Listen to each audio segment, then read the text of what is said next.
Сәлем достар, сәресі туралы 6 ақпарат. Мені жоғалтылмас үшін лайк басып, каналыма тіркеліп, жаңа видеоларымды көру үшін қоңырауша белгісін басып қойыңыз. Сәресіні ішу ислам шариғатындағы оразаны басқа сенімдегі ораза ғибадатынан ерекшелеп тұратын амал.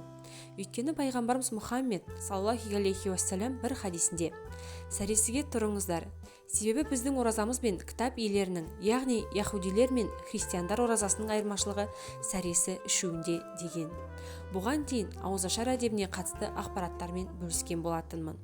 Ал бүгін сәресіге қатысты бірнеше мәліметті назарларыңызға ұсынбақпын.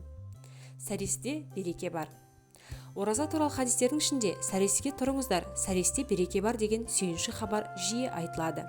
Тек Рамазан ғана емес, басқа уақыттарда да нәпіл, сүннет ораза ұстар болсаңыз, сәресі асын ішуге ерінбей тұрыңыз. Өйткені пайғамбарымыз саллаллаху алейхи уассалам уәде еткендей берекесі болғандықтан, сәресін ішу денсаулығыңыздан бөлек дүние тіршілігіңізге, ақыретіңізге де пайдалы болуы ықтимал. Сәресіні кешіктіру. Пайғамбарымыз саллаллаху алейхи уассалам бір хадисінде: менің үмметім сәресіні кешіктіріп, ауызашарға асыққан сайын әрдайым жақсылықта дейді. Яғни сәресіні мейлінше таң намазының кіруіне аз уақыт қалғанда ішіп, ауыз бекіту ләзім. Алла тағаланың рақымына бөленеді. Табараниден жеткен хадисте пайғамбарымыз саллаллаху алейхи уассалам: Алла тағала сәресіні ішкен құлына рақым етеді дейді. Таңғы ас тәңірден деп бабаларымыз ертеңгі асында рақым мейірімді де бір Алладан күткен болса керек. Періштелер салауат айтады. Бір құрма болса да, бір жұтым су болса да ішіп, ауыз бекіткен жөн. Өйткені хадистерде періштелердің сәресіге тұрған мұсылмандарға салауат айтатыны жөнінде баса айтылған. Оразаны жеңілдетуші.